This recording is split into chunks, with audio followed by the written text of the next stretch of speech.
Hello, Bible readers. It is Wednesday, June 16th. We are reading from Esther chapters 5 through 10, 1 Timothy chapter 4 through chapter 6, verse 2.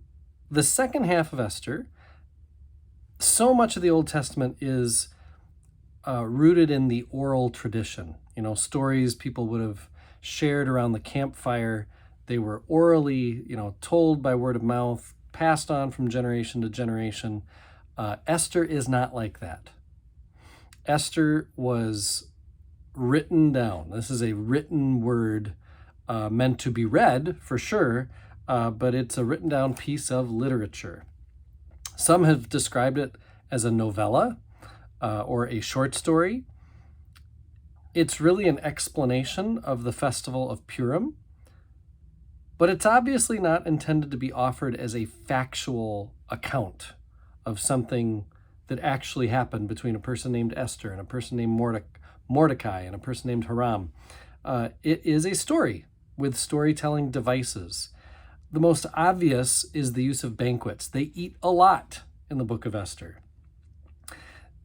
They occur, and I did not come up with this on my own, but they occur in pairs, each one either opposing or complementing an other, or maybe even in relationship to two others. For example, the first feast, Xerxes' banquet for the nobility, and the ninth banquet, the first feast of Purim, are empire-wide feasts. So they would be complementary.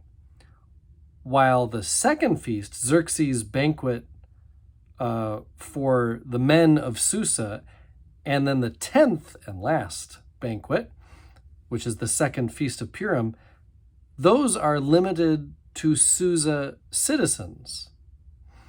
The bottom line is, and then you can study how each one is related to the others, banquets being a primary way of getting across what the author is trying to get across. The bottom line is, it's all very intentional. It's all very crafty. It's how Esther is constructed. Okay, so that's the thing I wanted to share about Esther, is that it's very intentionally constructed. 1 Timothy gets at this wisdom. We are free to choose. We are not free to choose the consequences of our choice. And that's really where 1 Timothy is trying to get at today. You get to choose which way you go forward and how you treat those on the margins, for example. But how you treat those on the margins, then there will be consequences. 1 Timothy is a this or that kind of book. Choose. There isn't a vibe of whatever, God will make good of whatever you choose to do. Instead, it's either make a good choice or make a bad choice. There is no third alternative. Chapter 4 makes that very clear. And then chapter 5, we've got a chapter on the elderly and the widows and the elders and the slaves. How should the church treat its most vulnerable ones? How should discipline be handled? As for the vulnerable, the elderly are lifted up the most. The consequences of disregarding or dishonoring elders are grave. We lose their wisdom. We lose a sense of community that we would be better off keeping. And then there's the whole slavery thing. I thought I'd read this paragraph. Let's see. So far as slavery is concerned, we should keep in mind that it was not at this time a moral issue.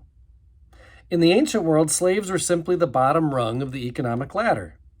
We should not be surprised or embarrassed at the absence of any critique of slavery. The point of lasting note is that there are some basic circumstances of life that cannot be changed and that have to be accepted. The fruitful way forward is to work positively and creatively within them. The slave who constantly bemoaned his lot would benefit neither himself nor his master and would bring Christian teaching into disrepute. Even within such constraints, there was still opportunity to serve willingly and to honor the name of God. The teaching cannot be simply transferred to those at the bottom of the economic ladder today. The point is rather that where legitimate obligations exist, they should be carried out with goodwill and sincere dedication as though to the Master in heaven. If we were Bible studying, that would be a paragraph worth our discussion, wouldn't it?